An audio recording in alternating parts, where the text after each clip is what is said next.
ነው በርግጥ እያስረዳናቸው ነው ብዙዎቹ ደግሞ እየተረዱ ነው አምላካችን አላህ በቁርአን ምዕራፍ 30 እንደውም ከቃሉ ብናዳምጠው የበለጠ ጥሩ ነው በያስባለው ምዕራፍ 30 ማለት ሱረቱ ሩም ነው የሰው ልጅ የተፈጠረበት ዓላማው እንደተነገረው ሁሉ በምን እንደተፈጠረም ደግሞ እንደዚሁ አምላካችን አላህ በቁርአን በግልጽ አስቀምጧል ማለት ነው ግልጽ አያ ነው ማለት ነው አምላካችን አላህ Subhanahu Wa Ta'ala በሱረቱ ሩም ቁርአን ምዕራፍ 30 ቁጥር 30 ላይ ያወረደው فأقم وجهك للدين حنيفا ወደ እውነት ተዘንባይ ሆነ ፊትህን ለሃይማኖት ቀጥ አድርግ فطرة الله التي فطر الناس عليها ያቺ ሃይማኖት ማለት የአላህን ፍጥረት ያዙ ማለት ነው የአላህ ፍጥረት ማለት እስላም ነች ማለት ነው فطرة الله ማለት የአላህ ሃይማኖት ማለት ነው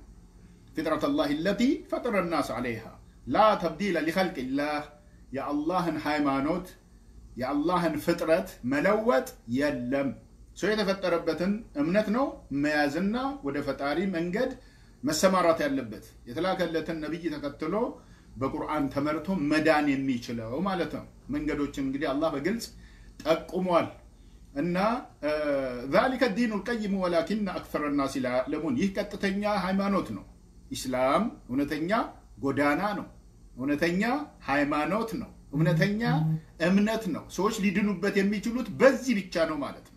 ولكن اكثر الناس لا يعلمون ግን አብዛኛዎቹ ሰዎች አያውቁም ይላል ስለማያውቁ ይሄው ቁርአን እያሳወቀን ነው እኛ የተፈጠርነው እዚህ ጋር ነው ይያለን ነው መፈጠሪያ ቦታችንን እየነገረን ነው ለሰው ልጆች መፈጠሪያ ቦታ መበጀቱ መስተካከሉ የተነገረው በቁርአን ብቻ ነው በተለያዩ በእምነት መንገዶችን ብንሄድ በተለያዩ መጽሐፍቶችን ብናገላብጥ ሰው የተፈጠረው ከእስላም ውጪ በሆነ በዚህ አይነት ሃይማኖት ነው የሚል የለም እስላም ቦታችንን አመቻችቶ እንዲሁም ደግሞ ቦታችንን ነግሮን በዚህ መስመር ነው ፈጣሪ ልትገዙ የሚገባችሁ ብሎ መክሮናል ማለት ነው ወሊላሂ الحمد والمنه ለጌታ አላህ የላቀ ምስጋና ይገባው አላህን በእጅጉ እናመሰግናለን እና ይሄ የአላህ Subhanahu Wa Ta'ala ሱነተ አላህ ስለዚህ ከቀደምት ነብያቶችም ውስጥ ቢሆን የትኛውም ነብይ በክርስትና ነው የተላኩት ያለ ነብይ የለም በክርስትናም የተላከ ነብይ የለም አላህ ሲገልጽ ስለ ነብይ ኢብራሂም አለይሂ ሰላም ما كان ابراهيم يهوديا ولا نصرانيا ولكن كان حنيفا مسلما وما كان من المشركين الى ابراهيم አይሁዳዊም ክርስቲያንም አልነበረም ነገር ግን ቀጥተኛው መንገድ ላይ የጸና የነበረ ሙስሊም ነበረ وما كان من المشركين ከጣዖታውያኑም አልነበረም ብሎ አላህ ለነብይ ኢብራሂም አለይሂ ሰላም ትልቅን መስክርነት እዚህ ላይ አስቀምጦላቸዋል ማለት ነው በቁርአን እና ይህንን መንገድ ሰዎች መዳኛ አድርገው የተፈጥሮ መንገዳቸው መሆኑን አውቀው ሊይዙት ይገባል ማለት ነው በሌላኛው ፕሮግራማችን ላይ ቀደም ለተጠቅሰው እንደሞከርኩት ደግሞ አንዲት እህታችን እንደዚሁ በተመሳሳይ በዚሁ ሰዓት ላይ ቀጥራኝ ነበረ እስቲ በቅ ካለች እሷንም እናናገራለን እስቲ የሷ ደግሞ ጥያቄዋ ይሄ ነበር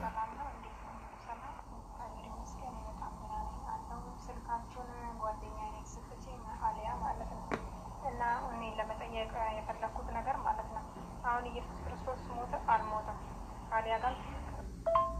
እና ኢየሱስ ክርስቶስ ሞተ አልሞተም ተነስቷል አልተነሳም እና ለማሲል ነው ሞተ እኔም ብዙ ጥያቄ አለኝ ስለሱ ማለት ነው አሁን ቢያንስ አሊያም ተከራካኛለች አልሞተም አለች እንዳለው ያለው አልሞተም እሱ ተላላኪ ነው እንጂ ምንም አይነት ስልጣን የለውም ሰውን በሱ ሊድን አይችልም ምናምን ብላ ብዙ ስትከራከረኝ ነበር ማለት ነው እሷ እና እሱ ሰውን ያድናል አያድንም በሱ ይታመናል አይታመንም የእግዚአብሔር ልጅ ነው አይደለም እና ይሄንን ነው መረዳት ፈልጌ ነው ማለት ነው ከቅርታ ጭምር ከቅርታ ጋር እሺ ሰላም እንዴት ነሽ ደህና ነሽ እኔ ደህና ነኝ አልሐምዱሊላህ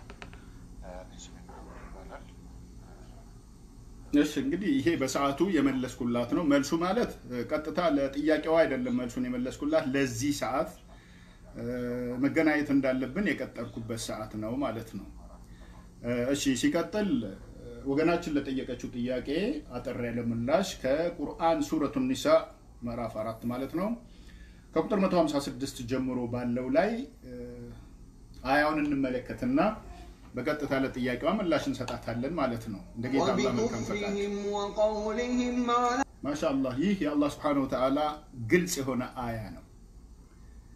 وبكفرهم وقولهم على مريم بهتانا عظيما በክህደታቸው እንዲሁም ደግሞ በቅጥፈት ቃላቸው በመርየም ላይ በቀጠፉት ወይም በተናገሩት እብለት ተረገሙ የአላህ እርግማን በእነሱ ላይ ሆነ ማለት ነው ወደ 157ኛው አንቀጽ ስንቀጥል ደግሞ ሱረቱ ኒሳ وقولهم አሁንም በሌላው ንግግራቸው ተረገሙ ምን ብለው ኢና ቀተልና المسيح عيسى ابن مريم رسول الله የመርየምን ልጅ አልመሲህ ኢሳን የአላህን መልእክተኛ ገደልን በማለታቸው አለ ስለዚህ ንግግራቸው ውሸት መሆኑን ወማ ቀተሉሁ አልገደሉትም ወማ ሰለቡሁ አልሰቀሉትም ወላኪን ሹብህ ለሁም በሰዓቱ የሰቀሉት ሰው የመርየም ልጅ ኢሳን መስሏቸዋል ሌላ ሰው ሰቅለዋል ነው وان الذين اختلفوا فيه لفي شك منه በሱ ጉዳይ ላይ ጥርጣሬን ከመከተል ወይም ከመጨቃጨቅ በቀር ሌላ ነገር የሰሩት እውነት ነገር የለም የተናገሩትም ሐሰት ነው ማለት ነው በሱ ነገር የተለያዩ ከሱ መገደል ላይ በመጠራጠር ውስጥ ናቸው እንጂ ጥርጣሬን ከመከተል ውጪ በሱ ነገር ምንም ዕውቀቱ የላቸውም እርግጠኞችም አይደሉም ውሸትን ከመናገር ያለፈ እውነት የተናገሩት ነገር የለም የሰሩትም ስራ የለም ማለት ነው በእርግጥም አልገደሉትም አለ የመርየም ልጅ አልመሲህ ኢሳን አለይሂ ሰላም وقولهم إنا قتل ይህ ከዚህ ቀጥሎ ያለውን አያ ነው ማየት የፈለኩት 158ኛውን አያ ማለት ነው አምላካችን አላህ አዘ ወጀል ከዛ በኋላ ኢሳ የት ሄደ ታዲያ ነብይ ኢሳ አለይሂ ሰላም አልተገደለም አልተሰቀለም የሚል ቁርአናዊ አቋም ነው እኛ ያያዝነው ሙስሊሞቹ طيب የት ሄደ ኢሳ አለይሂ ሰላም አያ አሁን የተመለከትነው ነው የሚለው የሚቀጥለው 158ኛው አያ بل رفعه الله إليه وكان الله عزيزا حكيما يميلون كلاኛው አያ ጀምሮ ሊያመጣልኝ ፈልጎ ነው ያሁኑን የሰማነው ይልቁኑ ነብይ ኢሳ አለይሂ ሰላም አምላካችን አላህ Subhanahu Wa Ta'ala ወደሱ አነሳው بل رفعه الله إليه رفع عيسى إليه ببدنه وروحه ወደ አላህ Subhanahu Wa Ta'ala ነብይ ኢሳ የተነሳው ተገድሎ አይደለም ከሙሉ አካሉ ከነ ህይወቱ ጭምር ነው የሚለው የቁርአን ተንታኞች ወይም የትርጉሙ ማብራሪያ ይሄን ነው የሚያስረዳው ማለት ነው እንጂ አልተገደለም አልተሰቀለም ግልጽ የሆነ አቋም ነው ቁርአኑ የሚያስረዳል وكان الله عزيزا حكيما الله شنافي ጥበበኛ የሆነ አምላክ ነው وإن من أهل الكتاب إلا ليؤمنن به قبل موته ويوم القيامة يكون عليهم شهيدا ከመጽሐፉ ሰዎች ከክርስቲያኖችም ሆነ ከአይሁዳውያን ማለት ነው ከመሞቱ በፊት ከሰዎቹ ውስጥ ነው ከመሞቱ በፊት የተባለው እንጂ ነብይ ኢሳን ከመሞቱ በፊት አይደለም የሚለው ልብ ብለን እንከተል እዚህ ጋር وإن من أهل الكتاب إلا ليؤمنن به قبل موته ከመጽሐፉ ሰዎች ውስጥ ክርስቲያን የሚሆኑ አይሁዳን ማንኛውም ሰው ይሁን ከመሞቱ በፊት አማኝ ቢሆን እንጂ ማንንም የለም ለማለት ነው ምንድነው እሱ የሚያምነው ነገር ምንድነው የሚያምነው በርግጥ የሚያምን እንጂ አንድም የለም በትንሳኤ ቀን በእነሱ ላይ መስካሪ ይሆናል ነብይ ኢሳ አለይሂ ሰላም አማኝ ሆኖ የሞተ ይድናል በነብይነቱ አምኖ የተከተለ ማለት ነው ቁርአኑ ከላይ ያስቀመጠውን ትክክለኛው መረጃ ግን አዛብቶና ከዛ በተለየ መልኩ ይሄ ነው መሆን ያለበት በሚል በግል ስሜታዊ አካሄድ ሄዶ ነብይ ኢሳ ለኃጢአት ሲል ተገድሏል የሚል ካለ ከስሯል ማለት ነው ቁርአኑ የሚያስረዳው መመሪያ ግልጽና ግልጽ ጉዳይ ነው የእምቢተኝነትና የፈቃደኝነት ጉዳይ ብቻ ነው እዚህ ጋር የሚለየን እንጂ ቁርአኑ ለሁላችንም የመጣ የአላህ ቃል ነው ስለዚህ ይሄ ግልጽ የሆነ አላህ Subhanahu Wa Ta'ala መመሪያ የሚያስረዳ ነው ማለት ነው እንደገና ከባይብል ደግሞ እንገባለን እያነጻጸረን ስለሆነ መነጋገር ያለብን ወደ ባይብሉ ደግሞ እንገባለን ባይብል ላይ የሚያስተምረው አስተምሮት ምንድነው ወደ ዮሐንስ ወንጌል ምዕራፍ 7 እንሄዳለን ምዕራፍ 7 ወደ 32ኛው አንቀጽ ላይ እስከ ተወሰኑ ድረስ እንመለከታለን ማለት ነው ምዕራፍ 7 ከ32ኛው አንቀጽ ጀምሮ ፈሪሳውያን ህዝቡ ስለ እርሱ እንዲህ ሲያንጎራጉሩ ሰሙ የካህናት አለቆችም ፈሪሳውያንም ሊይዙት ሎሌዎቻቸውን ላኩ ኢየሱስም ገና ጥቂት ጊዜ ከናንተ ጋር እቆያለሁ ወደ ላከኝም እሄዳለሁ ትፈልጉኛላችሁ አታገኙኝም እኔም ወዳለሁበት እናንተ ልትመጡ አትችሉም አለ የታግኝተው ሰቀሉ የታግኝተው ገደሉት ነው ይሄን ጊዜ እነሱ ምን አሉ እንግዲያውስ አሉ አይሁድ እኛ እንዳናገኘው ይህ ወዴት ይሄድ ዘንድ አለው አሉ በግሪክ ሰዎች መካከል ተበትነው ወደሚኖሩ ሊሄድና የግሪክን ሰዎች ሊያስተምር አለውን አሉ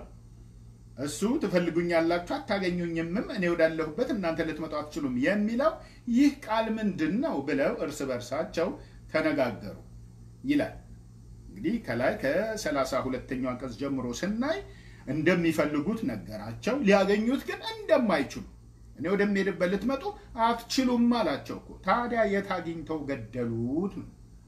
የታግኝተው ያዙት ነው ወይስ እሱ የተናገረው ሐሰት ነው ሰዎቹ መጻፉን የጻፉ ሰዎች የተናገሩት እውነት ነው ብለን የቱን እናጽድቅ ነው ይሄን ጉዳይ ክርስቲያን ወገኖች ልብ ብለው ሊመለከቱት ይገባል የሚቀጥለው ጥያቄዋ ደግሞ በሁለተኝነት የጠየቀችው ማለት ነው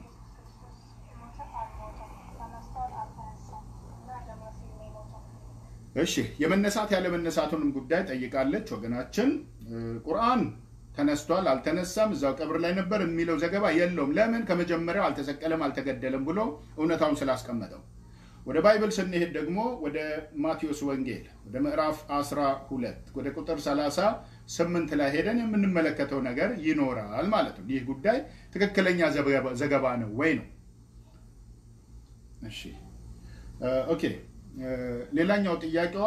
ለመድገም ያህል ነው አፍወን ሪከርድ ለማድረግ ስለፈለኩ ነው ለሷ መልእክቱን ለመላክ ኢየሱስ ክርስቶስ ተነስቷል አልተነሳም የሚል ነው ቁርአናዊ መረጃው ተነስቷል አልተነሳም ወደሚለው የሄደበት ነገር የለም ለምን አልተገደለም አልተሰቀለም ብሎ ቁርጥ አቋም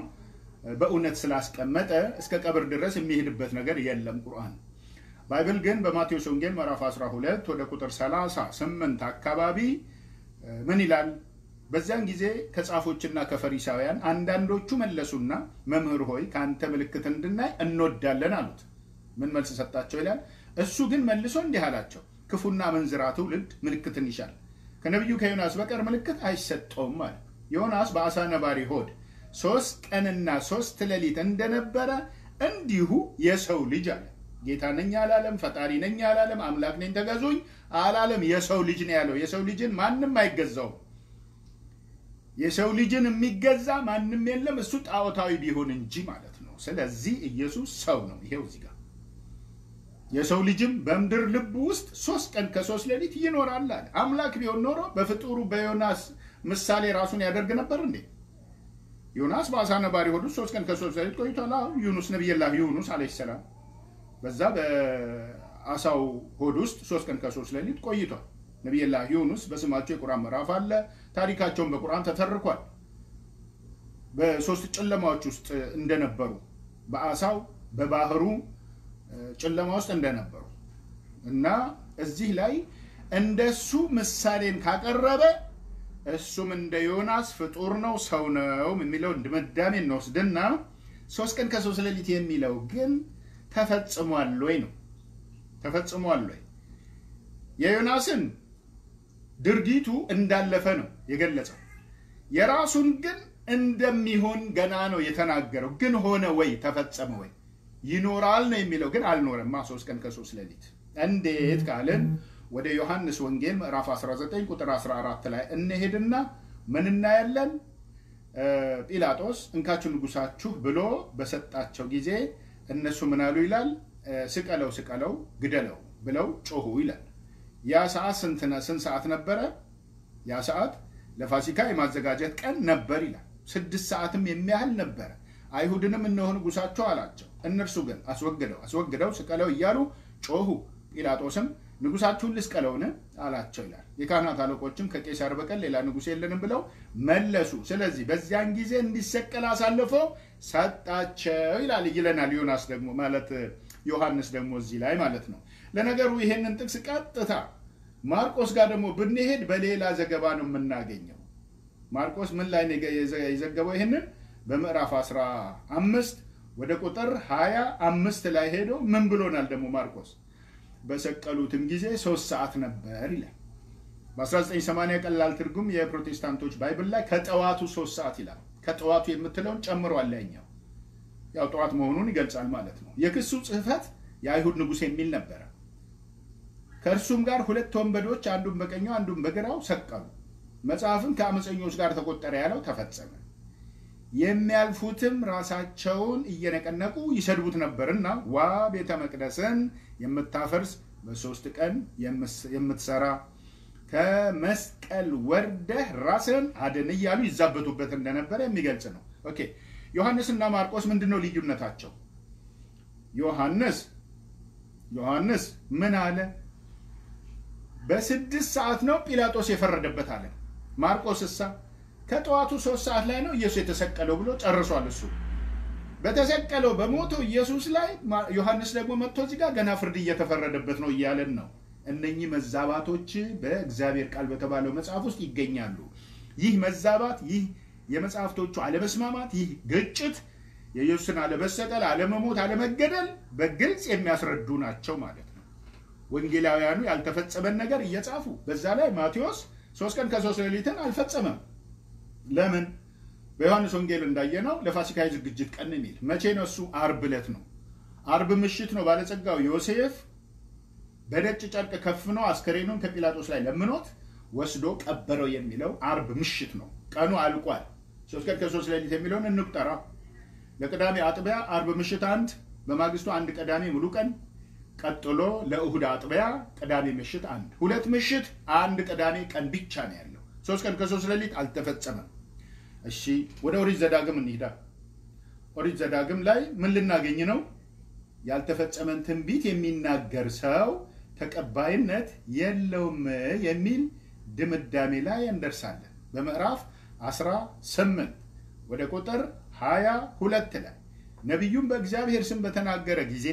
የተናገረው ነገር ባይፈጸም ማለት ነው፣ ባይመጣም ያ ነገር እግዚአብሔር ያልተናገረው ነው፣ ነቢዩ በድፍረት ተናግሮታልና እርሱን አትፍራው ይላል።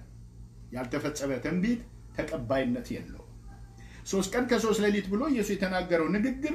3 ሙሉ ቀን ተቆጥሮ መሙላት አለበት። 3 ሙሉ ምሽት መሙላት አለበት። ስለዚህ ያልተፈጸመ ትንቢት ነው ኢየሱስ የተናገረው። እዚህ ቦታ ላይ መዛባትን እናያለን። በማቴዎስ 12 ቁጥር 38 ጀምሮ ዮሐንስ ወንጌል ምዕራፍ 19 ቁጥር 14 ላይ ስናይ 6 ሰዓት ነው ለፍርድ የቀረበው የሚለው። በማርቆስ ወንጌል ምዕራፍ 15 ቁጥር 25 ላይ ስናይ ደግሞ ከጠዋቱ 3 ሰዓት ላይ የተሰቀለ የሚለው ድምዳሜ ሶስቱም ወንጌላውያን ከስምምነት ውጪ መሆናቸውን ያሳያል። ይሄው መጽሐፉን እያነበብን የተነጋገርነው ሁሉም በያለበት ይህን መልእክት የሚሰማ ሁሉ ቦታው ላይ እየሄደ እያነበበ ማረጋገጥ ይችላል። ስለዚህ ለህይወት ዋጋ ለመስጠት ለህይወታችን ዋጋ ለመስጠት ትክክለኛ የሆነውን እውነታ አገናዝበን አመራምረን አነጻጽረን መያዝ መቻል አለብን። ይሄ ካልሆነ ቀደምቶቻችን ያለፉበት ነው በሚል ሂሳብ ብቻ ከሆነ ኪሳራ ነው። አወለው ካኑ አባኡሁም ላ ያዕቂሉነ ሸይአን ወላ የህተዱን ይላል እኮ አላህ። ቀደምቶቻቸው አባቶቻቸውም ቢሆኑ እንደው ያላወቁም ቢሆን ዝም ብለው እነሱን በደፈና ይከተሏቸዋልን ይላል። መሆን የለበትም ነው፣ መሆን የለበትም። የነሱም መከተልና መመራት ቢሆን ቁርአናዊ ሆኖ መረጃ ያለው ቢሆን በመረጃ ላይ ተደገፈን አካሄድ ቢሄዱ ለምሳሌ በእስልምና በትክክለኛ በሆነው ጎዳና በነብዩ መሐመድ አለይሂ ሰላቱ ወሰለም የነብይነት ፈለግ ላይ የተመሩ የሆኑ ሰዎች እና ያንን መንገድ ደግሞ ጥሰው በራሳቸው ስሜት የተጓዙ ሰዎች ይኖራሉ አሉ። በራሳቸው ስሜት ተጉዘው እስላምን አስመርኩዘው ትክክለኛው መንገድ ይሄ ነው በሚል የተጓዙ፣ ያ ደግሞ የማይሆን ነገር ነው። አላህ ያለን ሐቅን ከመንጩ ከቁርአኑ ነው ውሰዱ ያለን፣ ከቁርአኑ ማለት እንጂ አባቴ የሰጠኝ ነው እናቴ የሰጠችኝ ነው ቅድሚያቶቻችን የሰጡን ነው ብሎ መሄድ የለም። ይህን አይነትን ህግ አላህ Subhanahu Wa Ta'ala አላስቀመጠም፣ ለሰው ልጆችም ህግ አድርጎ አልሰጠም ማለት ነው። እና ይህንን ኢስላም አስጠንቅቆ ያስተምራል። ያንን በተመለከተ እንደው የሰዎችን በድፍንና ዝም ብሎ ብቻ በስማ በለው እነሱ አምጥተውታል ቀደምቶቻችን በሚል ይዞ መጓዝን አስመልክቶ በቁርአን ምዕራፍ 33 ቁጥር 66 ላይ እንደሚከተለው አምላካችን አላህ ያስቀመጠው መልእክት አለ ማለት ነው። يوم تقلب وجوههم في النار يقولون يا ليتنا أطعنا الله وأطعنا ይሄ ማለት እንግዲህ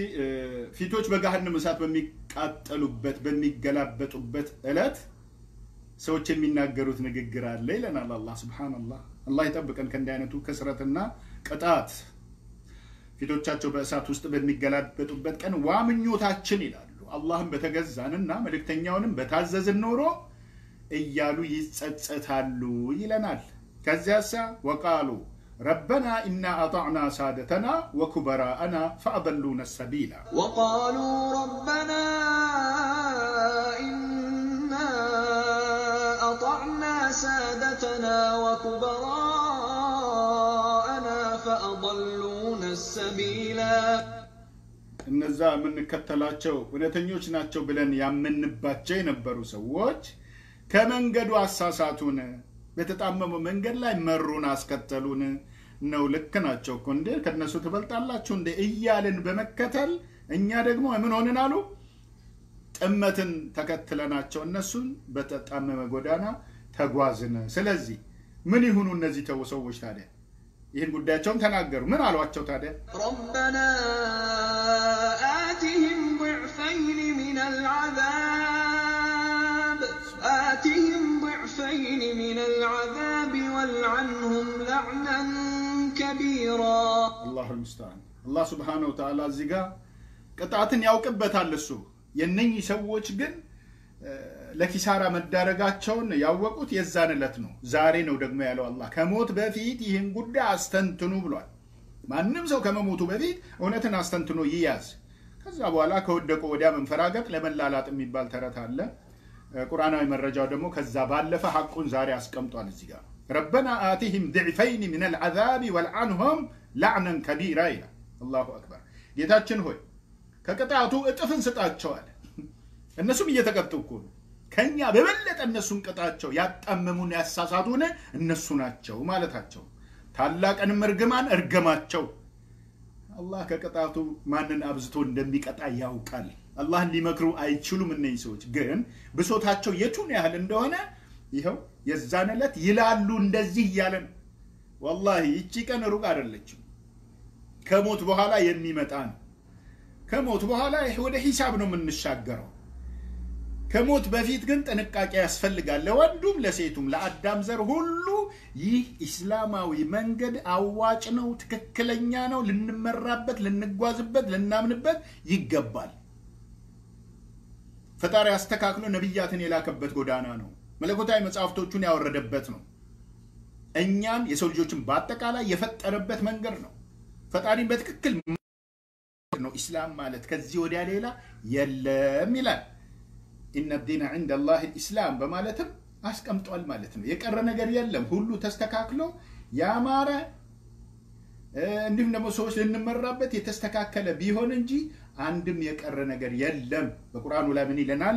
ما فرطنا في الكتاب من شيء ثم إلى ربهم يحشرون إلى كما صار عندهم يتونو نجار يلهم مال تزاو دقيتاتشو يملسالون يمل عندهم نمو من يبتغي غير الإسلام دينا فلن يقبل منه وهو في الآخرة من الخاسرين إلى لملكتنا الله كأسلمنا ليلان هايمانوت يميفلك سو السو تكبّي اللوم مع الله بمجرشاو عالم بفردك أن بتنساي بفردك أنا ككساريوتشي هنا هالنو لميزان ميقرب من نجار كليلو يسرّو صدق سرا كليله بتعزز من قال لك على تجنيه كسرو كهونه يموتوا أبقى بودانيوم عالم لسو ميزان يقوم اللتم ككساريوتشي هنا هالنو يعني تو كسرت يكفى كسرتنا يحينتو كسرت مفتيه ليلو كسرتنا زاري جن بمدر لا يالن بزيت شيوت لا يالن جن مفتيه هالو وده فتاري بمملس ونتنيوش كهونوت وجنوش جار بمهون ونتنيان أمنت بمياز ككسرت نص موت أو وقت أهون نو قبل الموت كموت بفيت فإذا جاء أجلهم لا يستأخرون ساعة ولا يستقدمون بلا الله موتاتشو بدرسة جزء ساعته بدرسة ساعة ودفيتم ودوهالم ما زانف هايتشالم بزاتشو ساعتنا متوهنو على بوتاونا الناقو كانونا الناقو مكناتو تشاتشنن الناق إما موتا مكناتو تشاتشنن همم ليوني چلال اكسيدنت ليوني چلال እንዲሁ ጤነኛ ሆነንም እንደዚሁ እንዳለን ያወራን እየተመገበን እየሰራን ሞት ሊመጣ ይችላል ሊያመጣው ይችላል አላህ ከዛ በኋላ የሚሆነው ጸጸት ሁሉ ከንቱ ነው ማለት ነው ዛሬ ነው ቶሎ በኃጢአት ተጸጽቶ ወደ አላህ መመለስ። አምላካችን አላህ ምን ይላል? ወአኒቡ ኢላ ረቢኩም ወአስሊሙ ለሁ ሚን ቀብል አን ያእቲየኩም አልዓዛቡ ثم لا تنصرون። ወደ ጌታችሁ ተመለሱ ካላችሁበት የተሳሳተ ወደ እውነተኛው ጎዳና ወደ ነብዩ መሐመድ ሰለላሁ ዐለይሂ ወሰለም የእምነት ጎዳና ወደ እስላም ወደ ቁርአን ወደ አንድ ፈጣሪ አምላክ አምልኮ ተመለሱ ይላል። አዎ ዛሬም ተመለሱ ሁላችሁ።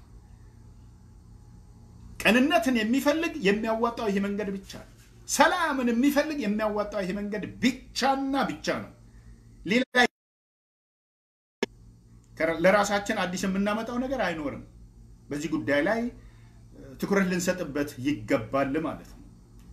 ማናችንም የየራሳችንን ሐቅ ተጠብቀን ስንገኝ ነው ያን የፈጠረንን አምላክ መብት ቀድመን መጠበቅ አለብን። የሱ መብቱ አያዕቡዱሁ ወላ ዩሽሪኩ ቢሂ ሸይአ አሉ ነብዩ መሐመድ አለይሂ ሰላቱ ወሰላም። የፈጣሪ መብት በባሪያው ላይ በብቸኝነት ሊያመልከው ነው፣ ላያጋራበት ነው ኢምንት የምታህልን ነገር እንኳን ብለው አቋም አስይዘዋል ማለት ነው። ባሪያውም በጌታው ላይ እንደዚሁ ሐቅ አለው፣ መብት አለው። ምንድነው መብቱ? መብቱ ምንድነው? ሳያጋራበት እስከ ተገዛው ድረስ እስከ ህይወት ፍጻሜው ድረስ እሱም በፍጹማዊነት እስካመለከው ከጣዖታዊነት አምልኮ ርቆ በሱ ላይ ከማጋራት ተጠንቅቆ ፈጣሪው ብቻ የተገዛ እስከሆነ ድረስ ላይቀጣው ቃል ገብቷል ለባሪያው አላህ አሉ ነብዩ መሐመድ አለይሂ ሰላቱ ወሰላም። ሁሉን ትምህርት የምንወስደው ከሳቸው ነው። እኛ ሙስሊምነታችን የተገኘው ከነብዩ መሐመድ ፈለግ ነው። የእሳቸውን ፈለግ ሳንከተልኛ ፈጣሪን እናቃለን። አው ጌትዬ አምላክዬ ማለት መቼ ያቀታል? አያቀትም። ይሄ ለሰው ያቃተው የዚህን ነብይ መንገድ ይዞ መጓዝ ነው ያቃተው። እውነተኛው ጎዳናም ይሄ ነው ማለት ነው። ነብዩ ዒሳ አለይሂ ሰላም የመርየም ልጅ ወይም ነብዩ ኢየሱስ በቁርአን በምዕራፍ 61 ቁጥር 6 ላይ ከሱ በስተፊት ስለነበረው ነብዩ ሙሳ ወይም ሙሴ ይላሉ ክርስቲያን ወገኖች ስለሱ ነብይነትም ሆነ ስለተሰጠው መጽሐፍ ተውራት እውነተኝነት እንዳረጋገጠ ሁሉ ለእስራኤላውያኑ ከሱ በኋላ ስለሚመጣው ስሙ አህመድ ብሎ ጠቅሶ ያእቲ ሚን ባዕድ እስሙሁ አህመድ ከኔ በኋላ ስሙ አህመድ የተሰኘ ነብይ ይመጣል ብሎ አብስሯል። ብስራቱን አልተቀበሉም። የነበሩ ጣዖታውያን ሰዎች የነብዩ መሐመድ ዘመዶች አጎቶቻቸውና አቡ ጃህልን ጨምሮ እነሱ ናቸው ቆቃሉ هذا سحر مبين አሉ። ይሄ ሰው የሚናገረው ግልጽ ደገምት ነው እውነቱን አይደለም ብለው አጣመሙ። ለምን? ነብዩ ኢሳ አለይሂ ሰላም ለበኒ እስራኤል የተላከ ነብይ ነው። በሱ ላይም ካላቸው ጥላቻ አንፃር የነብዩ መሐመድንም ነብይነት ላለመቀበል ፈልገው በዚህ ጉዳይ ጠመሙ። እነሱ የጠመሙበትን ጉዳይ ግን ማን ህያው አደረገው? እምነቱን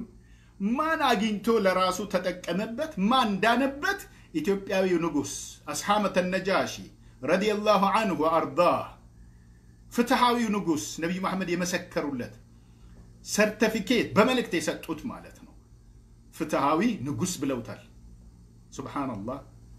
ለየትኛውም ሀገር እንዲህ አይነትን ለየትኛውም ሀገር ንጉስ እንዲህ አይነትን ምስክርለት ነብዩ መሐመድ ተናገሩ የተባለ ነገር እኔ አልሰማው። ሊኖር ከቻለ አላውቅም። ለኢትዮጵያዊ ንጉስ ግን ለኢትዮጵያ መሪ ለኢትዮጵያ ንጉስ የፍትሃዊነትን ደረጃ መስክረውለታል ማለት ነው። ፍትሃዊ ንጉስ አለ ሂድ ወደ ሀበሻ ያሉት በዛን ወቅት ይህ የሀበሻው ንጉስ ይህንን ጥሪ ይህንን መልእክት የፈጣሪ ቃል ለመሆኑ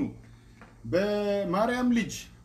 በኢየሱስ ክርስቶስ ላይ ለኢየሱስ ክርስቶስ ከተሰጠው ወንጌል ጋራ ይህ አሁን ያነበባችሁት ቁርአን ከአንድ ባህር ለመጨለፋቸው ጥርጥር የለውም ብሎ ነው የመሰከረው። سبحان الله وإذا سمعوا ما أنزل إلى الرسول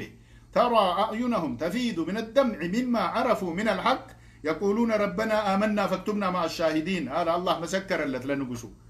من بلو كالله زند يتوردوا القرآن سينبب بسمو جزي عينو تشاتشو انباني أفسالان أو أصحابة النجاشي عليك أسوكو النجافر القرآن سيانبو اللاتشو عليك أسو فنكالاتشو كوست زاري ما يتاتشوكو هنا بالتلاي يسوشال ميديا كي عالماتو يميسلمو سووች ብዙዎቹን ስታያቸው ሸሃዳ ሲመሰክሩ ይንሰቀሰቃሉ። والله እኔ ማጋጥሞኛል ብዙ ቦታ። ከዛሬ 4 ዓመት ነው 5 ዓመት አካባቢ ፊሊፒኒያንስ ባልና ሚስቶች እሷ ነርስ ናት እሱ ደግሞ ቴክኒሻን ነው ከፍተኛ የካህረባ እንትን ላይ ሴንተር ላይ ስራ ይሰራል ሙያተኛ ነው። ሁለቱም እስልምናን ሲቀበሉ አለቀሱ ሐቂቃ ወላሂ በአይኔ ነው ያየሁት ቪዲዮ አለ ኔጋ በተለይ ሴትዮዋ አላቆምም አለች እና ይሄ ምንድነው ውስጥን የሚነካውን ፓወር አለው የአላህ ቃሉ ሲነበብ ስለ ሐቅ የምስክርነት ቃል ምላስ ስትመሰክር ልብ ትነካለች ማለት ነው በእውነት ትነካለች ሐቂቃ ስለዚህ የነብዩ አለይሂ ሰላም ኢሳ የነብዩ ኢሳ ነብይነት የነቢ ሙሳ ነብይነት ማረጋገጫ የነብዩ መሐመድ ነብይነት ማብሰሪያ ነበር ስለዚህ ነብያቶቹ ሲተካኩ የነበሩት ነብያት እስከ መደምደሚያው ነብዩ መሐመድ ድረስ አለይሂ ሰላቱ ወሰለም በእስላም የተላኩ እውነተኛ የፈጣሪ መልእክተኞች እንዲሁም ደግሞ ወንድማማቾች ናቸው እናቶቻቸው ይለያዩ እንጂ አባታቸው አደም ነው ወላጅ አባታቸው የነብዩ መሐመድ አብዱላህ ነው የነብዩ ኢሳ ወላጅ አባት የለውም እናቲቱ ናት በሷን የሚጠራው ኢሳ ኢብኑ መርየም ነው የሚባል እነኛ ይሁዳውያን ድሮም በለመደ አንደበታቸው ብዙዎችን ያንቋሽሻሉ ነብያትን ያጥላላሉ ብሎም ጨፍጭፈው ገድለዋል ዲቃላ ነው ብለው ግን ስመስያኔ ሰጡ ጦርነታቸው ከፈጣሪ ጋር ነው እኛ ከነሱ ጋር አንታገልም ሂሳባቸውን ከአላህ ያገኛሉ ማለት ነው እና ይሄው ነው በዚሁ ላይ ላሳጠረው ፈልጋለሁ ጀዛኩሙላሁ ኸይረን ወገናችን ለጠየቀችው ጥያቄ ነው መነሻ ምላሽ ያማድረግ የጀመርኩት ማለት ነው ሲቀጥል ወደ ፕሮግራሜ ማጠቃለያ ከመሄዴ አስቀድሞ ፌስቡክ በቀጥታ መስመር ላይ የምትገኙ በፌስቡክ ላይቭ ላይ በቀጥታ የምትገኙ እንዲሁም በዋትስአፕም ሆነ በቴሌግራም ይሄ በቮይስ ሪከርድ ቀጥታ ወደናንተ ይመጣል ኢንሻአላህ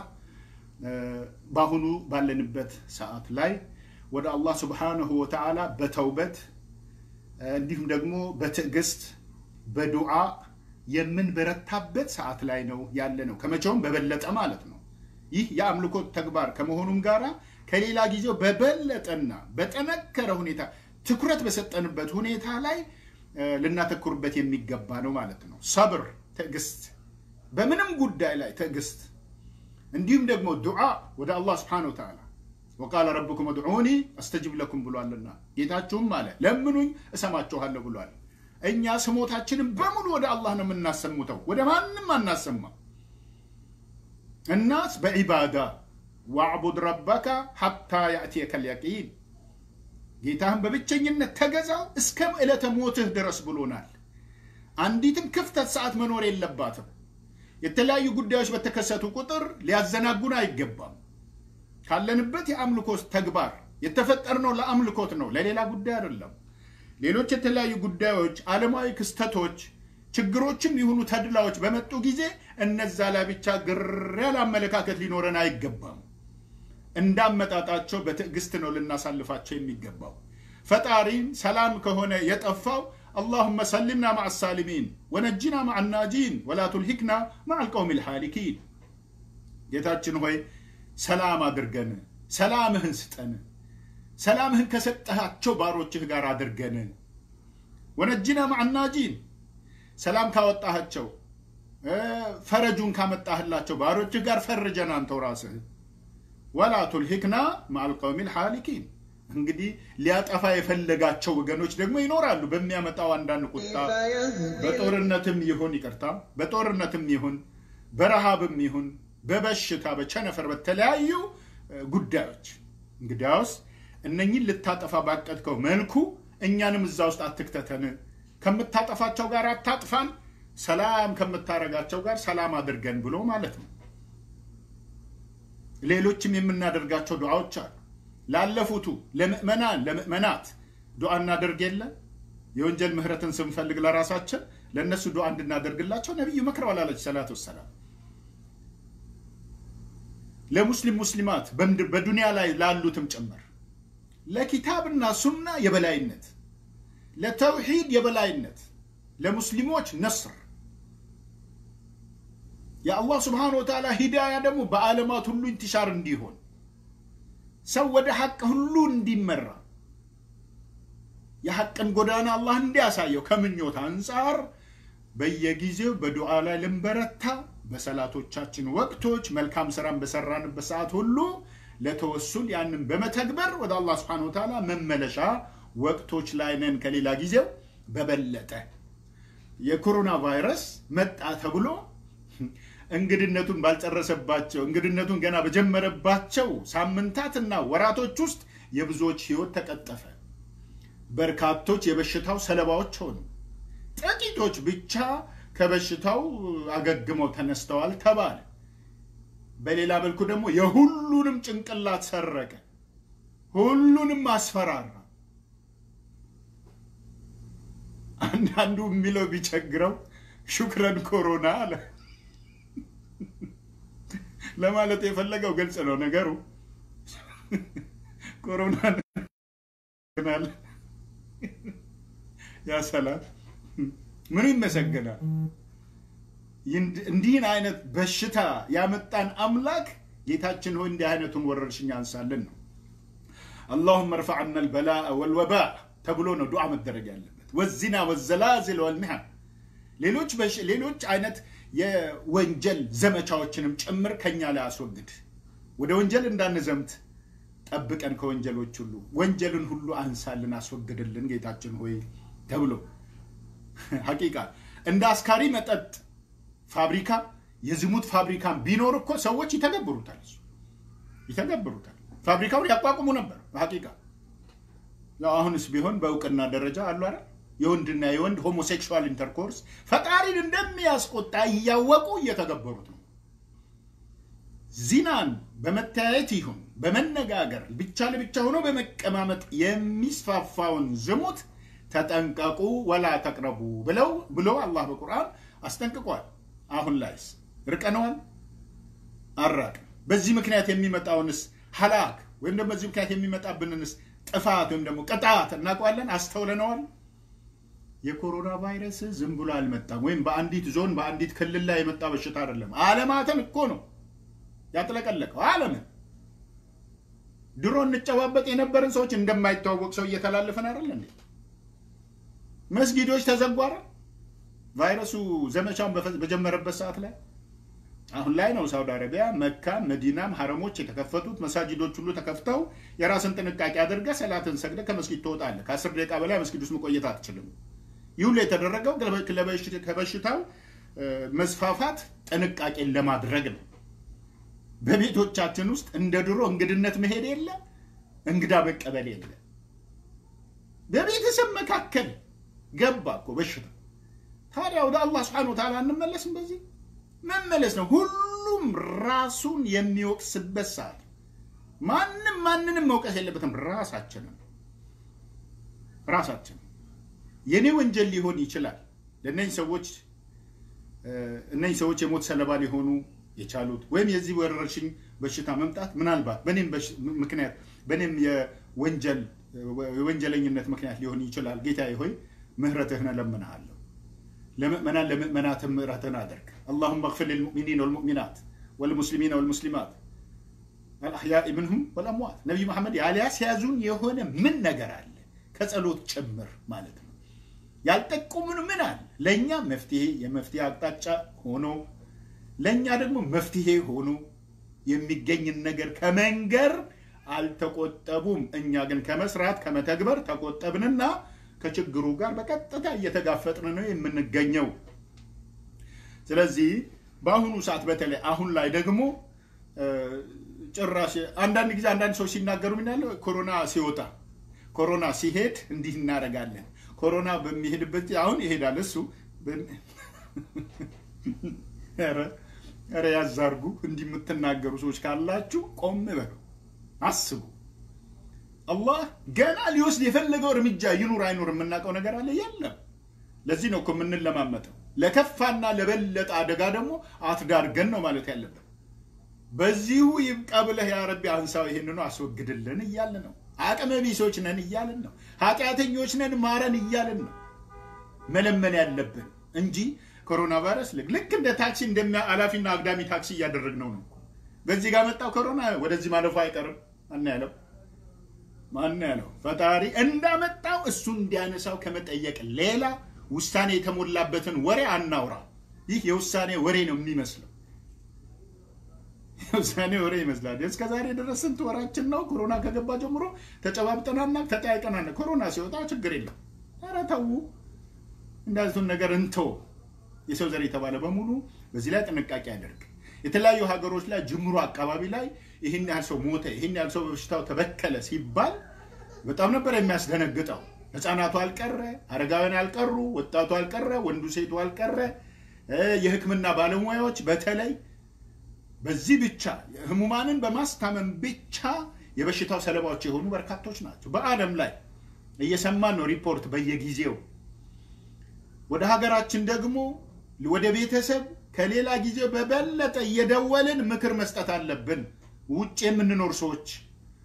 እነሱም ለነገሩ ከኛ በልጠው ሊገኙ ይችላሉ በጥንቃቄው ላይ እንደውም ብዙዎች እኛንም የሚመክሩን አሉ አዎ መመካከሪያ ሰዓት ነው ወጣቶችን በተለይ ስፖርት ማዘውተሪያ ስፍራ ይሄዱ ከነበረ ማቆም አለባቸው ወደ ገጠሩ ስፍራ የገጠሩ ማህበረሰብ ኑሮ በመሰባሰብ ላይ ያተኮረ ነው በአብዛኛው ገበያ ስፍራ ላይ በሉ ህክምና ቦታም ሲሄዱ እንደዛው ነው ትንሽ የታመመን ሰው ካገኙ ሄደው እላዩ ላይ ይሰባሰባሉ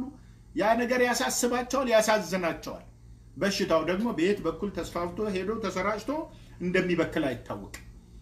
ይህን ሁሉ በምክር አገልግሎት መስጠት መቻል አለብን የግድ መርፌ ይዘን አይደለም መዞር ያለብን እኮ ታብሌት ይዘን መዞር የለብንም የኮሮና ቫይረስ አስቀድሞ መጠንቀቁ ነው ኢላጁ ትክክለኛው ኢላጅ ወይ ማስታመሙ ቅድመ ጥንቃቄ ማድረጉ ነው ትልቁ የማስታመሚያ መንገድ ይሄ የተለያዩ ሚዲያዎችም ከሚሰጡ ኢንፎርሜሽኖች አንፃር በተለይ አሁን አዲስ አበባ መሀል ከተማ ሀገራችን ውስጥ መሀል ከተማ ላይ ሰው በቃ የፈለገው ይሁን የሚልም ይመስላል አንዳንድ አካባቢ ሲታይ ክምችት ብሎ ይታያል እንዴ ለዚህ ጉዳይ ፖሊስ መሰማራት አለበት እንዴ እርምጃ ለመውሰድ እዛ ቦታ ላይ የሚመለከታቸው ሰዎች መዞር አለባቸው አንተ እንዴ ለምንድነው እዚህ አፍ ላይ ያላሸከው ለምንድነው ጭምብል ያላጠለከው መባል አለበት እንደኛ እኮ ህፃናት አይደለንም እኮ ህፃኖቻችንን ቤተሰቦቻችንን ራሳችንን ከዚህ ወረርሽኝ መከላከል ያለብን እኛ ራሳችን ነን ያ ሊከለክል የሚወጣው ወገን እኮ ሊያስጠነቅቅ የሚወጣው ወገን አትሰባሰቡ ተለያዩ ተበታተኑ ባካችሁ የሚለው ወገን ራሱ ኮሮና ሊኖርበት ይችላል እኮ ሊኖርበት ማለት እሱ ላይም ሊመጣበት ይችላል ማለት ነው እሱስ ቢሆን መቼ ነው ጥንቃቄ የሚያደርገው ማንኛውም ቢሆን መንግስት አካላትም ቢሆኑ በጤና ሙያተኝነት ደረጃ ያሉ ሰዎችስ ቢሆኑ በሽታው እኮ ሁሉም ጋር እኮ ነው የመጣው ወይም እየመጣ ያለው ማንነው ተው ማለት ያለበት ማንስ በማን ነው መመከር ያለበት ራሳችንን መምከር ያለብን እኛው ራሳችንን በተለይ የመዛመቻ መንገዱን ቀደም ብለው ያወቁ ወገኖች ወዳላወቁት ወገኖች ወደ ገጠሩ አካባቢ በቤተሰብም ደረጃ በአካባቢም ሰውነት ደረጃ በአባቶች በሽማግሌዎች በኩል የምክር አገልግሎት ዘውትር መሰጠት አለበት ይሄ በእንደዚሁ እንዳለ ደግሞ ወደ አባይ እንመጣለን ማለት ነው ወደ አባይ ወደ ናይል ወይም ደግሞ አረቦች እንደሚሉት ወደ ኒል አላህ ሙስታን እኛ ኢትዮጵያውያን ማለት ነው ከነሱ ወደኛ እንዲመጣ ወደነሱ እንዳይሄድ ወደነሱ ይሄድ የነበረውን አቅጣጫ አስቀይረን ወደኛ አምጥተን የገደብን ቢሆን ይሄ ዙልም ነው በደል ማለት ነው ያ ግን አልሆነም ያ ግን አይደለም እየሆነ ያለው ራሳችን ኢትዮጵያውያን ከምንጠቀመው የበለጠ ይተቀሙ የነበሩት ግብፃውያን ናቸው በአብዛኛው ይተቀሙ የነበሩት ሆነ የሚተቀሙት እነሱ ናቸው እስካሁንም ራሳቸው የሚናገራሉ ባለንበት ሀገር በአብላጫው የዛ ሀገር ተወላጆች ሰዎች አሉ በጉርብትና መምናቃቸው በስራ ቦታም እንደዚህ መምናቃቸው ሰዎች አሉ ላፋቸው ብቻ ኢብነ ኒል ይላል የኒል ልጅ ወይም ደግሞ ሀበሻው አንዳንዱ ሲባል አቡ ኒል እኔ ነኝ የኒል አባቱ እኔ ነኝ አንተ ኢብነ ኒል ነህ የኒል ልጅ ነህ ነው የናይል ልጅ ነህ አንተ እኛ የናይል አባቶች ነን ብለው ብዙዎች በዚህ ላይ ያወራሉ ወሬ አይደለም የሚጠቅመን ለኛ ተግባሩ ነው ተግባሩ ደግሞ ከተጀመረ ቆየ አሁን ደግሞ ኢትዮጵያውያን በሃይማኖትም ሳንለያይ በከለር በቋንቋ በብሔር ሳንለያይ የሀገራችንን የኢኮኖሚ ሁኔታ ትኩረት ሰጥተነው ወደ እድገቱ ልናመራበት ይገባል ወንዱም ሴቱም ከትንሽ እስከ ትልቅ ድረስ ዛሬ ቴሌቪዥን ላይ አንድ የሆነ በዜና ስርጭት ፕሮግራም ላይ ወደ ሐረር አካባቢ ይመስለኛል እናቶች ከጫካ እንጨት እየለቀሙ ምግብ እንደሚያበስሉ አሳዩ አየን ሴትዮዋ አስተያየት ሲሰጡ ይህን አይነትን የእንጨት ለቀማ አቁመን በዚህ በግድቡ በሚለቀቀው በሚሰራጨው የኤሌክትሪክ ኃይል ተጠቅመን ለአንዲትም ቀን ብትሆን ከመሞታችን በፊት አንዲት ቀን እንኳን ብትሆን በኤሌክትሪክ ተጠቅመን የምናበስልበትን ወቅት ነው እየናፈቀን ያለነው አሉ ያሳዝናል ሐቂቃ እሳቸው እንደ ሞዴል ይቅረቡ እንጂ በሀገራችን በተለያዩ የገጠራማ ስፍራ ኢቭን ከተማ ውስጥ ራሱ መብራት የለም የሚባልባቸው ቀናቶች ይበልጣሉ ከሳምንቱ ውስጥ ብዙ ቦታዎች ላይ የውሃው እንዳለ ሆኖ ይሄን አይነትን ችግር ለመወጣት ይቀርፋል ተብሎ እስከታሰበ ድረስ ጉዳይ የሚመለከተው እኛኑን ነው ማንንም አይደለም ስለዚህ በዚህ ጉዳይ ላይ ያለን አመለካከት የሁላችንም አንድ አይነት መሆን አለበት እንዴ እኔ ለሀገሬ ለኢትዮጵያውያን ለሀበሻውያን ሳላዝንና ሳልቆረቆር ለግብጽ ህዝብ ነው እንዴ ማዘን ያለብኝ አዘኔታ ለሰው ልጅ ለሁሉም ነው ኦኬ በሚቻል ነገር ነው የሚሆነው ባልተቻለ ነገር በማይቻል ነገር አይሆንም በሚቻል ነገር ግን ለሁሉም ማዘን ነው ጉበትን የምታረጥብን ነገር ትንሽም ብትሆን የእንስሳትንም ቢሆን የምታረጥብን ነገር ያበላ ሰው ምንዳው ከአላህ ዘንድ ነው ሰደቃ ነው አሉ ነብዩ አለይሂ ሰላቱ ወሰለም እንዲሁም ደግሞ ከሰደቃ ከሚባሉ ነገሮች ውስጥ ትልቁ ነገር ምንድነው ሲባል ቁርባት ከሚባሉት ውስጥ ውሃ ነው አሉ ነብዩ መሐመድ አለይሂ ሰላቱ ወሰለም ውሃ እኛ ጭራሹን ውሃውን ገደብን እንዴ አልተገደበን የሚጠጣም አልፎ ከሚጠጣም አልፎ ብዙ ስራ ሊሰሩ የሚችሉበት እኮ የውሃ ተፋሰስ ያገኙ ነው እስከዛሬስ በዛ ጉዳይ የሰሩት ስንት ነገር ነው በርግጥ የተፈጥሮ ስጦታ ነው ፈጣሪ አምላክ ለሰው ልጆች በጫዎች ነው ጥቅምን የሚሰጠው ሀገራችን ውስጥ የናይል ወንዝ ብቻ አይደለም ሌሎች ወንዞችም አሉ እነ ኦሞን የመሳሰሉ እነ ሸበሌን የመሳሰሉ ሐይቅ ነው ሐይቆችም ወንዞችም አሉ በብዛት በእነዛም የያካባቢዎቹ ሰዎች በመስኖ ተጠቅመው ብዙ ምርትን ማምረት ይችላሉ አሁንም እይታችን ወደ አባይ ወንዝ ከመሆኑ ጋር በአካባቢያችን በሚገኙ ውሃዎች በመጠቀም በመስኖ በመጠቀም ምርታማ መሆን መቻል አለብን ምርታማ ዜጎች መሆን መቻል አለብን ይሄ የኛ ኃላፊነት ነው እንደው ምንድነው የህዳሴ ግድብ መገደቡ ውሃው መሞላቱም ሆኖ ተጠናቋል ተብሎ እንኳን ለዛ አካባቢ ክልል ብቻ ነው አገልግሎት የሚሰጠው ቢባል እንኳን እኛም ጭምርነን መቆም ያለብን አይደለም ለአጠቃላይ ኢትዮጵያ ቀርቶ አልፎ ተርፎ እኮ የኤሌክትሪክ ፓወሩን እስከ ውጪ አጎራባች ሀገሮች ድረስ በሽያጭ ሊሄድ እንደሚችል ነው ፓወሩን እነዛም ሊጠቀሙበት በሚችሉበት መልኩ የተለያዩ አረብ ሀገሮች በቤንዚላቸው እንደሚጠቀሙት እኛም ደግሞ በዚህ ልንጠቀም እንችላለን ያን ጊዜ እድገቱ የሁላችንም ነው የሚሆነው ሀገራችን አደገች ማለት እድገቷ ከኛም ተላልፎ ለትውልድ ጭምር ነው የሚሆነው ይሄ ክፋት አይደለም ይልቁኑ ክፋትን የያዘ ወገን ክፋቱን አውቆ ክፋቱን ማቆም አለበት በሌሎች ሀገራት ላይ እስከ ዛሬ ድረስ ሀገራችን በክፋት የወሰደቻቸው ምንም አይነት እርምጃዎች የሉም በመውረር ጠቢያለሽ በዳቦ በሚል ወሰን በመተላለፍ ጦርነትን በመስበክ እንዲህ አይነትን እርምጃም ሆነ አደጋ የጣለችበት ጊዜ የለም ስለዚህ ለራሳችን በሚሆን ለትውልድ በሚቀርብ ሆነ ነገር ላይ አቋማችን የጠነከረ መሆን መቻል አለበት አሁን ደግሞ የግድቡ መሙላት ጉዳይ ላይ እያንዳንዱን ኢትዮጵያዊ የሚመለከት እስከሆነ ድረስ ሁላችንም በአንድ ድምጽና በአንድ አይነት ስምምነት ለጉዳዩ መሳካትም ሆነ ለግድቡ መሙላት የሚጠበቅብንን አስተዋጽኦ ሁሉ ማበርከት ይኖርብናል ማለት ነው ይህ የሁላችንም ኃላፊነት ነው ሁሌ ትላንትም እንደነበረው ዛሬም በድህነት መጓዝ ይሄን ብቻ ላይሆን ይችላል አላህ Subhanahu Wa Ta'ala ሌላም በር ሊከፍትልን ይችላል ሌላ ሌላ ልዩ የማዕድን አላህ ሊሰጠን ይችላል ልዩ ምንጭን ሊሰጠን ይችላል በተለያዩ አካባቢዎች ከዛሬ ስንት ዓመት አካባቢ ጀምሮ ነዳጅ ይፈልቃል ተብሎ ታስቦባቸው የነበሩ ስፍራዎች ምን ላይ እንደተደረሰ ነው በኩል የማውቀው ነገር የለም እንዲህ አይነቱ ነገር ጓጉተንበት በማንቀርበት ሁኔታ አዋጭ በሚሆን መልኩ ለጥሩ ውጤት የምንደርስበት የሆነን ችሮታ አላህ ሊሰጠን ይችላል እነኛ የኡሙል ቁራን ህዝቦች አህሉል ቁራ አላቸው እነማን ናቸው የመካ ህዝቦች ወለው አመነ ብሏቸው ቢያምኑ ኖረዋል ለፈታህና عليهم بركات من السماء والارض لا اله الا الله እምነታቸው የጠነከረ ቢሆን በአንድ ፈጣሪ ላይ እምነት ቢኖራቸው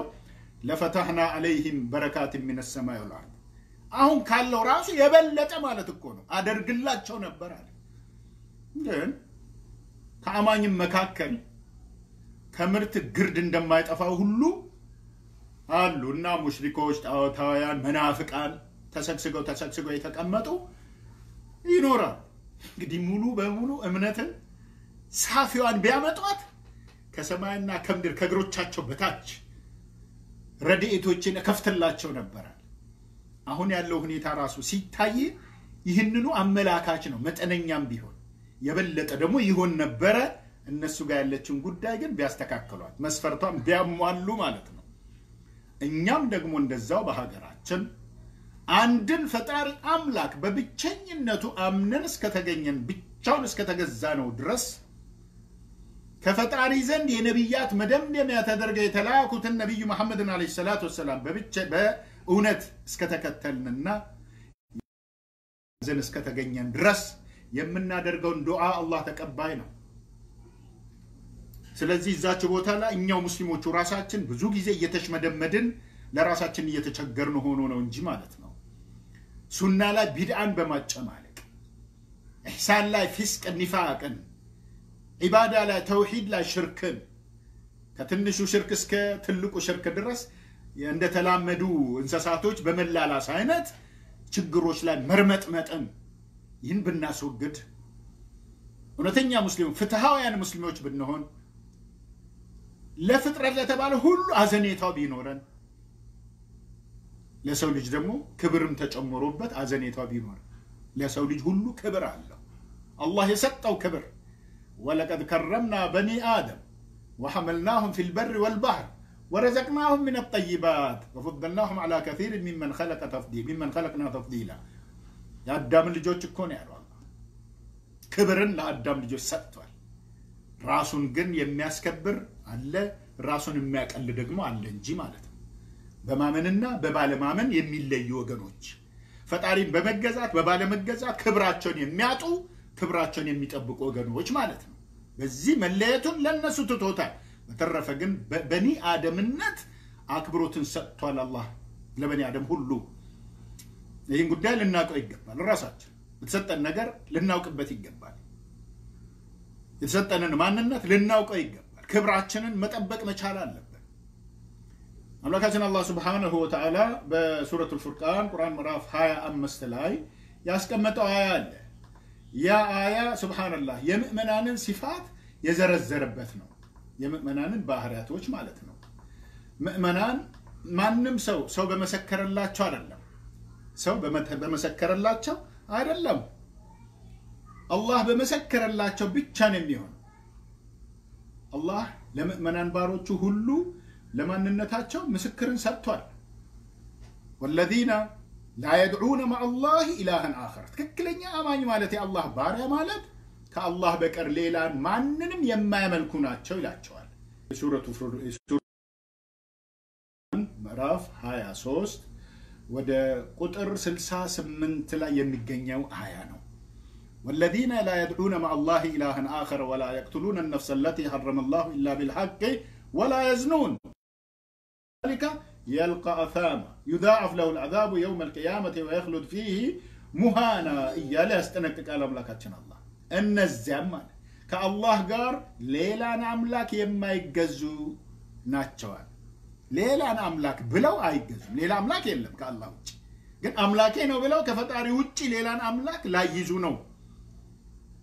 ያችንም አላህ እርም ያደረጋትን ነፍስ ያለ ህግ የማይገድሉ የማንም ሰው ይሁን የማንንም ሰው ነፍስ አላህ Subhanahu Wa Ta'ala ክልክል አድርጓል ልትገደል ያለ በቂ ምክንያቶች በበቂ ምክንያቶችም ሆኖ ደግሞ አንድ ሰው ራሱ ከመሬት ተነስቶ በቀል ሊያደርግ አይችልም ለሁሉም ሀገር በየሁሉም ዘመናት ለህዝቦች መሪ ተደርጎላቸዋል አላህን የሚያደርገው የሚሰራውን ስራ ይመረምራል አላህ መልካምን የሰራ ማን ነው ጥፋትን የሰራ ማን ነው ወሂሳቡሁ አላህ عز وجل ለሁሉም ሀገር መሪ አለው ለሁሉም ሀገር ድንበር አለው ለሁሉም ሀገር ህግ አለው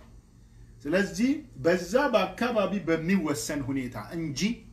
በራሱ ጊዜ ተነስቶ ማንንም አባት ልጁ ቢገደልበት ልጅ አባቱ ቢገደልበት ወንድሙ ቢገደልበት ከመሬት ተነስቶ ሄዶ አንካከመስ ማለት አይችልም ቂሳስ ይሄ አይደለም በዚህ አይነት መልኩ አይደል ህጉን ተከትሎ በመሐከመተ ሸሪዓ በፍርድ ቤት በኩል በህጋዊ በሆነ በመንግስት አደረጃጀትና አወቃቀር በኩል የሚሄድ ጉዳይ ነው ማለት ነው በቁርአን እስከተመሩ ድረስ ይሄንን ነው አላህ Subhanahu Wa Ta'ala እየነገረን ያለው እንጂ حرام አድርጓል አላህ እሱ የፈጠራትን ነፍስ ሌላው ተቀራምቶ ሊገላት አይችልም ይያለ ነው ስለዚህ ከልከል ነው حرم الله الا بالحق በሐቅ ካልሆነ በስተቀር ሐቁ ላይ ደግሞ የሚዘረዘሩ ብዙ የሐዲስ መረጃዎች አሉ ምክንያቶችን ተከትሎ ያም ሆኖ ደግሞ በሐቅም ሆኖ ሊገደሉ የሚገባቸው ወገኖች ምህረትን ካገኙ ሊማሩ ይችላሉ ከሟች ቤተሰቦች በኩል ምህረት ካገኙ ሊማሩ ይችላሉ ጉማ ከፍለው ደግሞ ነፃ ሊሆኑ የሚችሉም ሰዎች ይኖራሉ በዘመናችን በተለያዩ ሀገራቶች እንደዚህ አይነቱ ነገር ተተግብሯል ኢዘን ይህንን መንገዱንና አካሄዱን ማወቅ መቻል ይኖርብናል ማለት ነው እና ህይወትን ወይም ደግሞ ነፍስን ከመጠፋፋት በፊት የአላህን የፈጣሪ ሰላም መለመን ነው አንድ ሰው አይደለም መግደልን ተመቶ እንኳን መልሶ ሊመታ በተዘጋጀበት ሰዓት ታግሶ የተመለሰ ከሆነ ኃይለኛና ጉልበተኛ ሰው ማለት ይሄ ነው አሉ ነብዩ መሐመድ አለይሂ ሰላቱ ወሰለም ትግስት አድርጎ ወደ ፈጣሪ የተመለሰ ከሆነ ፈጣሪን ፈርቶ የተወከ ሆነ ተበድሏል ግን ዋጠ ታገሰና ያቺን በደሉን ዋጣ አደረጋት ኃይለኛ ሰው ማለት ይህ ነው አሉ እንደው መኮራኮሙንም ቢሆን ማለት እኮ ቦክሷንም ብትሆን እንደው ጥፊዋንም ብትሆን ታግሶ የተወከሆነ ኃይለኛ ሰው ማለት ነው የትግስቱን ዋጋ ደግሞ ፈጣሪ ዘንድ ያገኘዋል انما يوفى الصابرون اجرهم بغير حساب የታጋሾችን ሂሳብ የታጋሾችን ምንዳ ያለ ምንም ሂሳብ ያለ ምንም ግምት ነው አላህ የሚሰጣቸው ተብሏል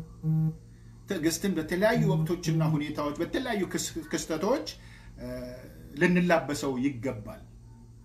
እንግዲህ እኔ ከማንንም በልጭ አይደለም ይሄንን ማወራው ሁሉም እንደሚያወራው የራሴን አስተያየት የራሴን ሐሳብ ቁርአናዊ ከሆኑ መረጃዎች ጋር በማስደገፍ መናገሬ ነው ማለት ነው ሰላምን ለሀገራችን ለወገኖቻችን ሰላምን የአላህን ሰላም ለሙስሊሞች ለሙስሊማት ለሙእሚኖች ለሙእመናት አላህ ሰላሙን ያድርግ ሰላምን ለታዳጊዎች ለህፃናት ለወጣቶች ሰላምን አላህ Subhanahu Wa Ta'ala ያዝነብልን ያውርድልን ወደሱ ሰላምን ጥያቄ ደግሞ ስንመለስ ትህትና ሊኖረን ይገባል ጸባያችን ያማረ ሊሆን ይገባዋል ከየትም በመናመጣው ጸባይ ሳይሆን ነብዩ መሐመድ አለይሂ ሰላቱ ወሰለም ባወረሱን ስነ ምግባር ባወረሱን ጥሩ ትህትና ሊሆን ይገባዋል በተለያዩ የፌስቡክ ድረገጾች ላይ ያው ሁላችንም ላይቭ መግባት እንችላለን ማንንም ይከለክል የለም በጣት ነው የሚጻፈው ቻቱም ላይቭ መግባቱም ይሄው እንደዚህ ነው በቃ እንትን ብቻ ይኖር አይደለም ኮኔክሽን ብቻ ይኖር እንጂ ማን የሚያቀተዋል የለ ሁሉም ይገባል በገባንበት ሰዓት ላይ ግን በተቻለን መጠን የፈጣሪን መብት የምንጠብቅባቸው መልእክቶች እናስተላልፍ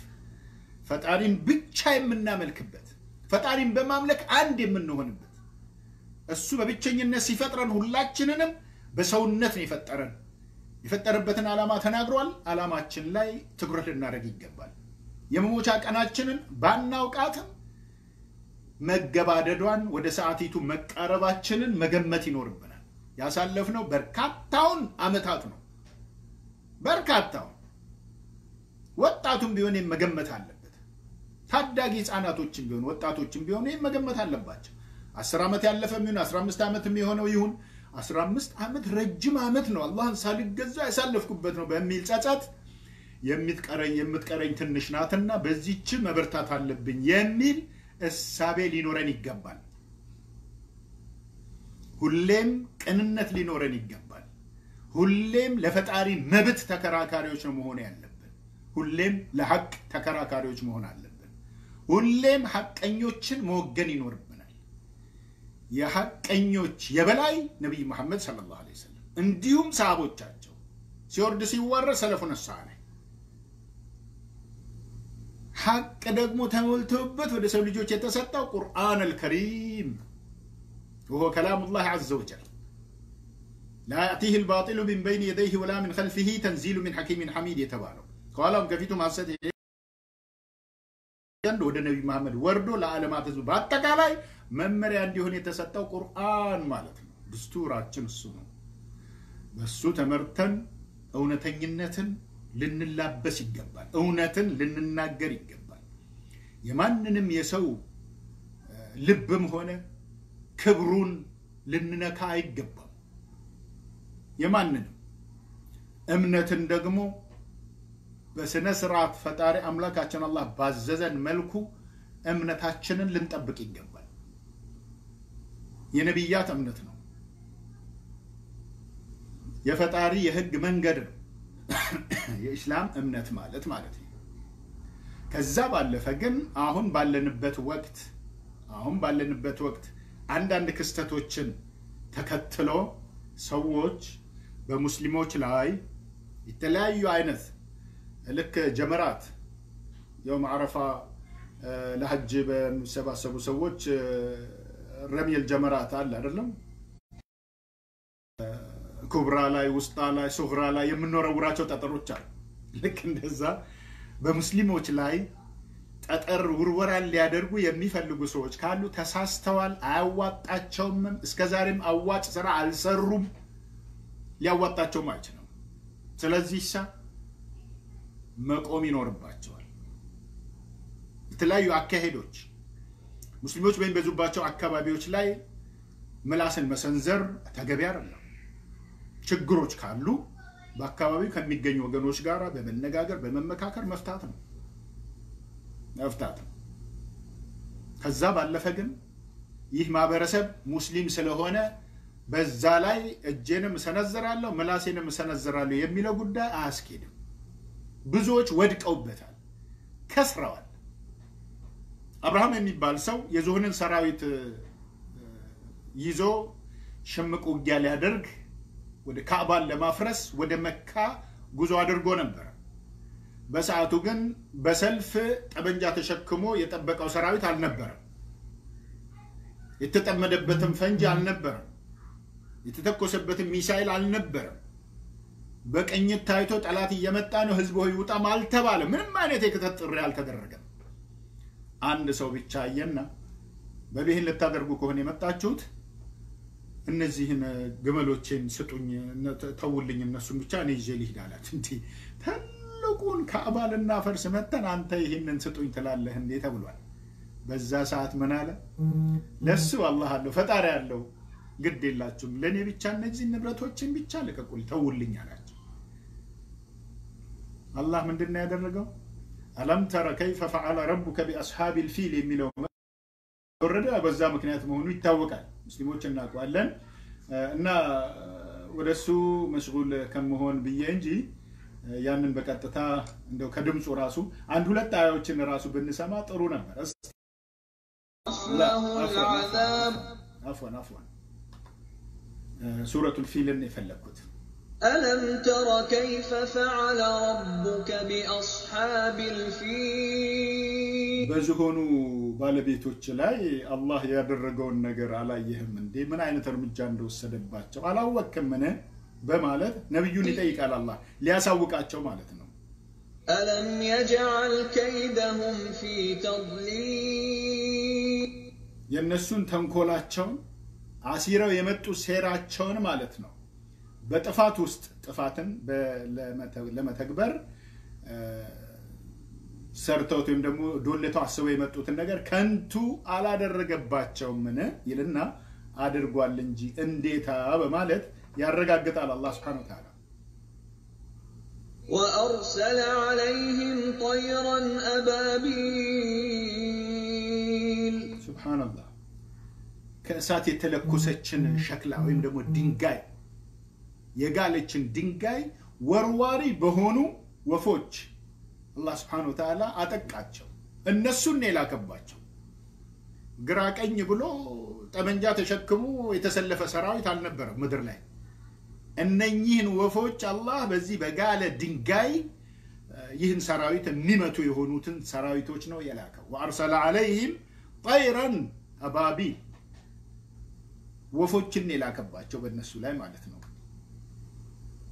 ترميهم بحجارة من سجيل የድንጋዩ አይነት ከተጠበሰ ጭቃ ማለት ከተጠበሰ ጭቃ ወይም በእሳት በጋለ ጭቃ በሆነ ድንጋይ የምትወረውርባቸው የሆነችን አዕዋፍ ነው በእነሱ ላይ የለቀቀባቸው ይላል فجعلهم كعصف مأكول فجعلهم كعصف مأكول ቅጠሉ እንደተበላ አዝመራ አደረጋቸው ይላል ከንቱ መሆን ማለት በብዙ መልኩ ነው ጉዳዩ ሳይሳካ ቀርቶ መመለስም ያው ከንቱ ሆነን ሄደን ነበር ከንቱ ተመለስን ሊባል ይችላል ይሄ ግን ራሳቸውን አጡ ሰዎቹ ራሳቸውን አጥፈው ምን ሆኖ አለ فجعلهم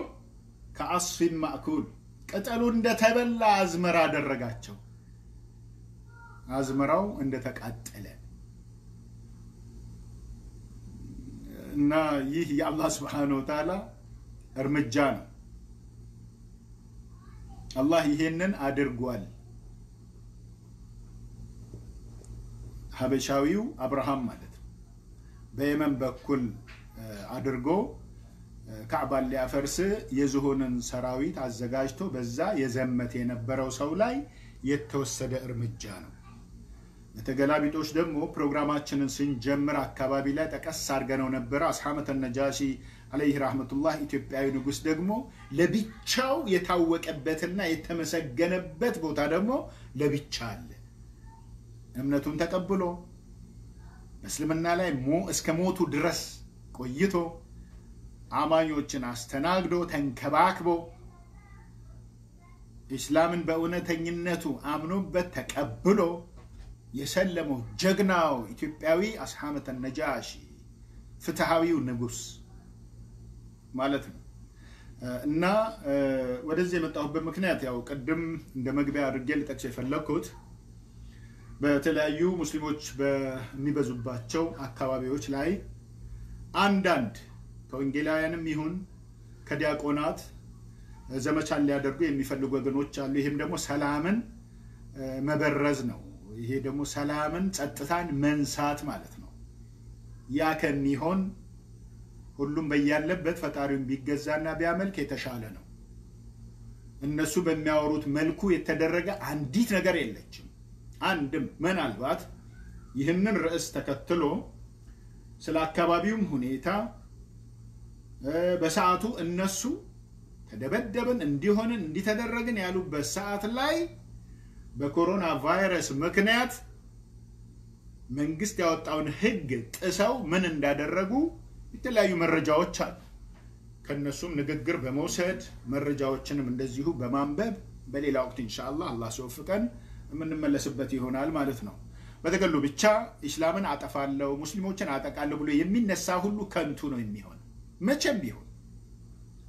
ሙስሊሙ ደግሞ በአላህ ዘንድ ተከልክሏል ጠቢያለሽ በዳቦ ብሎ ከቤቱ እንዲወጣ ከልክል ነው ማንንም ከእስላም ውጭ ያለንም ሆነ ሙስሊምን አጠቃለው ብሎ ከቤት መነሳት ወሰን ማለፍ ነው አለ አላህ በቁርአን ولا تعتدوا ان الله لا يحب المعتدين ብሎ ቢከለከሉ ወሰን እንዳታልፉ ሊዋጉ እንኳን የመጡ ሰዎች ተከልክለው አቅምም አጥቶ ይከልከል ፈርቶም ይመለስ ተከልክሏል ማለት ነው። ስለዚህ ወሰን እንዳታልፉ ተከልከሉ እናንተም ማለት ይህ ሁሉ እንግዲህ የሰላም እወጃ ወይም ደግሞ የሰላም ሃይማኖት መሆኑን ያመላክታል። ሰዎች እንደሚለጥፉት ስም አይደለም። ለኢስላም ስም የሰጠው አላህ ነው። ሰዎች ስም ሊሰጡን አይችሉም።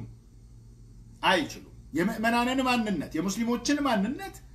በቁርአን የመመራትና መልእክተኛቸውን የመከተልን ማንነት አላህ ነው በቁርአን በምስክርነት ያስቀመጠው። ሰዎች ለኛ ሊመሰክሩ አይችሉም። ካለንበትም ቦታ ሊነቀንቁን አይችሉም። እንደዛው ደግሞ ኢስላም ላይ የኢስላምን የሙስሊሙን ክብር ከማስጠበቅ አንፃር የኪታቡን የአላህን ቃል የመልእክተኛውን ሐዲስ ሱናቸውን ክብር ከማስጠበቅ አንፃር ተፈላጊውን መስዋዕትነት ሁሉ መክፈል ግዴታው ነው እያንዳንዱ ሙስሊም ማለት ነው። ክብር በማስጠበቅም በኩል ደግሞ ትዕዛዝን መጠበቅ ግዴታው ነው። የማንኛውንም ፍጥረት በተለይ ተመጋቢ የሆነን ፍጥረት ባየን ጊዜ መመገብ ነው። ጎረቤቱ ተርቦ እሱ ጠግቦ ያደረ ሙስሊም ከኔ አይደለም ያሉ ነብይ ናቸው እኮ ያስተማሩን እኛ። ጎረቤቴ ማን ነው? ክርስቲያን ነው? ሙስሊም ነው? አይሁዲ ነው? ምን አላ ሰውነቱ ያደርክላት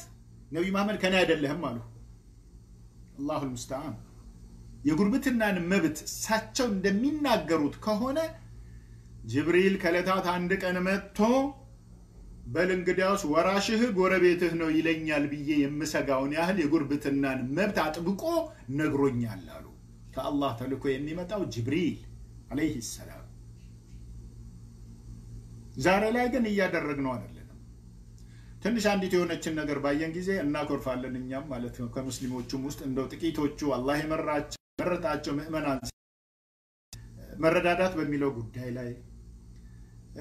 ምግብ ማብላት በሚለው ጉዳይ ላይ ችግሮችን መቅረፍ በሚለው ጉዳይ ላይ ብዙም ትኩረት እያደረግን አይደለም። እንግዲህ ወደ ኪታብና ወደ ሱና የተመለሰን ጊዜ ደግሞ የረሳነውን እናስታውሳለን። ስለዚህ ወደ አላህ መመለስ ነው። ለሁሉም ችግር መወገድ መፍትሄው ወደ አላህ መመለስ ነው። እስትግፋር ማብዛት ነው። ሰብር ላይ መጽናት ነው።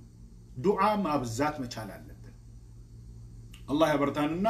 በዚህ ጉዳይ ላይ ሁላችንም ልንቆምበት ይገባል። جعلني الله وإياكم من الذين يستمعون القول فيتبعون أحسنه. والسلام عليكم وبركاته.